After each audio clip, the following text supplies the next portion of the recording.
Hello guys! Magandang oras po sa inyong lahat. Welcome back po dito sa ating channel, Fresh TV. At ngayong oras na ito, isang panibagong kwento ng buhay ang ating bibigyan natin. Sana po ay magustuhan po ninyo. Stay tuned and enjoy. Pero, bago po natin ipagpatuloy sa mga bagong salta dyan, huwag mo pong kalimutan ang mag-like, share, and subscribe. Thank you! Ang matalik na kaibigan ay itinuturing na isang kapatid.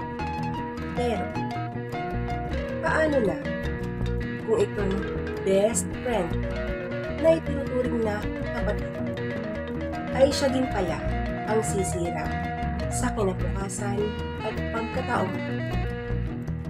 Ano ang mangyayari kung ganito ang matagpuan mong kaibigan? Mga kaibigan, isang panibagong kwento ng buhay ang ating bibigyang daan.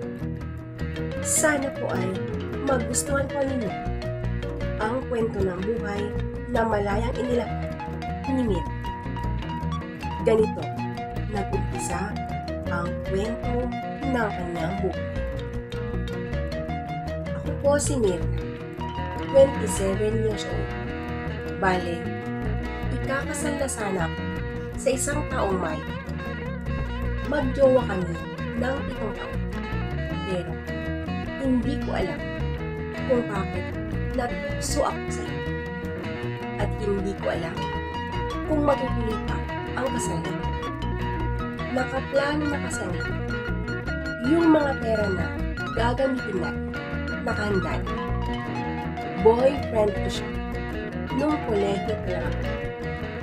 Mas matanda siya sa akin ng 8 taon. At siya, yung unang lalaking minahal. Sa totoo lang, sa tagal namin, wala pang nangyayari. Hanggang holding hands lang, padampi-dampi ng mga kaibigan. Hanggang dun lang yung nagagawa natin. Dahil ang gusto niya, malinis akong ihaharap niya sa akin. Oo, tama ang narinig niya. Isa siyang lalaking napakabait. May respeto siya sa akin dahil maganda ang pagpapalaki ng mga magulang niya. Hindi siya yung lalaking basta-basta ginagawa ng hindi pa sana dapat gawin sa jowa niya. Sa madaling salita, wala pang nagaganap sa amin. Masasabi ko na perfect boyfriend siya. Sa mga anniversaries, monthsaries namin, hindi niya ako nakakalimutang i-surprise. Hindi ko na mabilang yung mga regalo niya sa akin. Sobrang dami. Stick to one siya. LDR kami. Since 3 taon na. Alam ko yung Facebook password niya. Kahit hindi ko hinihingi. Binigay niya para daw may pakita niyang faithful siya sa akin. Yung trabaho ng jowa ko, nasa syudad. Stable na po siya financially. Ako dito lang sa probinsya, nag-work. Kahit malayo, hindi siya nawawalan ng time sa akin. Lagi siyang naglalaan ng 1 o 2 oras, araw-araw, para makapag-video call kami. Lagi niyang tinatanong kung kumusta naman ako. Alam niyo, ang plano niya after ng kasal namin, isama na niya ako sa syudad. Sobrang mahal ko po siya. Kaso, may malaki po akong kasalanan. Kasalanan na hindi ko alam kung mapapatawad niya ako pag nalaman niya. Nung nakaraang buwan, naisuko ko yung iniingatan kong katawan sa lalaking best friend. Kaibigan ko to mula nung bata pa lang kami. Itago natin sa pangalang Romy. Si Romy ay same age lang kami. May maayos naman siyang trabaho, pero babaero na talaga siya. Hindi ko na mabilang yung mga babaeng dumaan sa kanya. Ako naman, bilang isang best friend, tagapayo naman yung naging papel ko sa buhay niya. Madalas kasing lumabas ng bahay. Bunso kasi siya, kaya lahat ng luho niya binibigay niya. Todo support yung mga kapatid at mga magulang niya. Ang lagi nilang sinasagot, kung saan daw siya masaya, dun siya.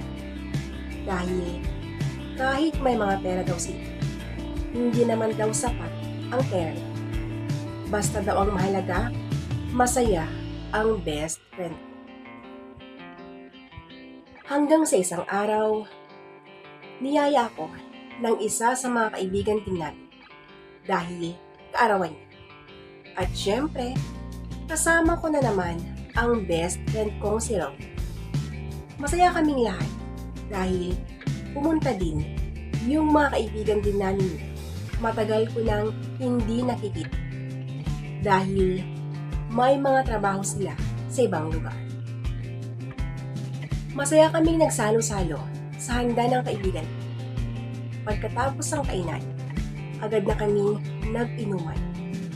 Dahil sa kasiyahan, hindi namin namamalayan na parami na pala ang nainom namin. May service ang best friend ko.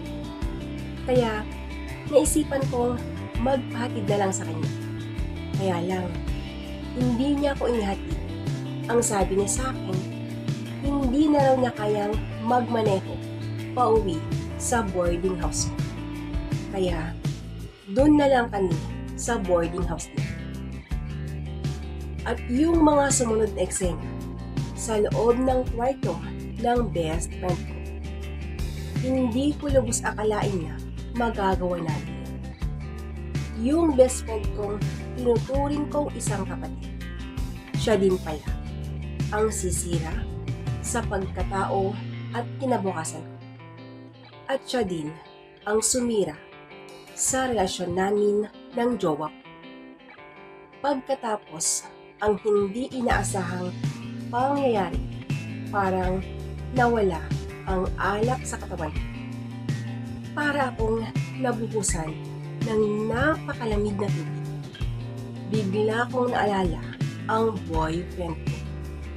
Yung boyfriend ko sobrang nag-iingat na huwag munang galawin ang katawan ko. Habang iniisip ko ang boyfriend ko, hindi ko mapigilan ang mga luha sa aking mga mata. Sabay tanong na, bakit? Bakit ko nagawa ito? Nandidiri ako sa sarili. Pakiramdam ko nun, sobrang bago ang pagkatao. Bakit ko nagawang lukokin ang boyfriend ko? Nung umiiyak na ako, tumabi ang best friend ko. At ang sabi niya, huwag daw akong mag-alala dahil papanagutan naman daw niya ang ginawa niya. Kung mabuntis daw ako, nakahanda daw siyang umarap sa altar. Nahibang ka na ba? Alam mo ba ang sinasabi mo? Alam mong malapit na akong ikasal. Paano mo ako hiharap sa altar? Iniisip mo ba ang mga sinasabi mong yan? Sarili mo lang ang iniisip mo. Naisip mo rin ba ang boyfriend ko? Umamin ka nga sa akin. Pinagsamantalahan mo ba ako? Dahil alam mong lasing ako. Akala ko ba best friend kita ron? Bakit mo nagawa sa akin ito? Alam mong lasing ako. Sana ikaw na lang ang umiwas kung hindi ko na alam yung ginagawa ko. Sa tagal ng pagkakaibigan natin, humantong lang tayo sa ganito. Ikaw, na tinuturing kong kapatid, ikaw din pala ang sisira sa buhay ko. Sa pangarap at sa lahat ka. Pwede ba? Ihatid mo na ako. Ayaw ko nang makita ang pagmumukha mo. Ang sabi. Nung nasabi ko na ang mga yun, agad ko nang niyaya si Ron para ihatid na niya ako sa boarding house. At nagpatuloy ang LDR namin ng boyfriend ko. Kahit hindi na ako masaya sa aming relasyon. Dahil sobrang guilty na ako. Nang dahil sa pag-inom ko ng alcohol, nakagawa ako ng isang kasalanan niya. Hindi ko alam kung mapapatawad pa ako ng boyfriend ko. Yung best friend ko naman, ramdam kong mas lalo pa siyang lumalapit sa akin. Hindi ko na kayang pasanin ang sabay-sabay na problema. Kaya, naglayas ako sa amin. Pumunta ako sa lugar na walang nakakilala sa akin. Sinubukan ko ding mag-apply ng trabaho at sa awa ng Diyos, may nahanap ko. Naging maayos ang pagtira ko sa lugar na ito. Akala ko, wala nang magiging problema. Yun pala, mas matinding problema ang haharapin. Hindi ko kasi inaasahan na magigising na lang ako mabigat ang pakiramdam ko. Naduduwal, nanghihina na hindi ko maipaliwanag. Nahiga ako sa kama at iniisip ko kung bakit kaya nagbago yung pakiramdam ko. At habang nakahiga ako sa kama, doon ko na lang naalala na hindi na pala ako dinadatnan ng buwanang talo. Magdadalawang buwan na ito. Iba ang totoo. Natatakot ako sa iniisip kong kalagayan. Noong araw na yun, pinilit kong bumangon. Agad akong nagbihis at pumunta ako sa sentro para pumili ng pregnancy test. Nung nakabili na, dali-dali na ako umuwi. At sobrang nanlumo ako dahil sa naging resulta. 2 kulay pula ang lumabas. Dahil ang nararamdaman ko dati para sa best friend. Ahas siya, nagtiwala ako sa kanya. Pero sinira niya ang buhay ko. Pero nandiyan na. Nabuo ang hindi inaasahan na mangyari. Wala na akong ibang gawin, kundi alagaan ko ang magiging anak ko. Ang sad ko sa aking sarili. Yung kalagayan ng buhay ko sa lugar na kinaroroonan, hilihim ko yun. Pati yung batang nasa akin sinatutunan, nilihim ko. Tinatakpan ko. Yung mga damit na sobrang liwang ang lagong sinusuot. Pero, kahit anong gawin ko, hindi ko pa rin napigilan ang paglaki ng bata sa aking sinap. Kaya naman, hinayaan ko na lang na naman. Tinanggap ko na ang lahat.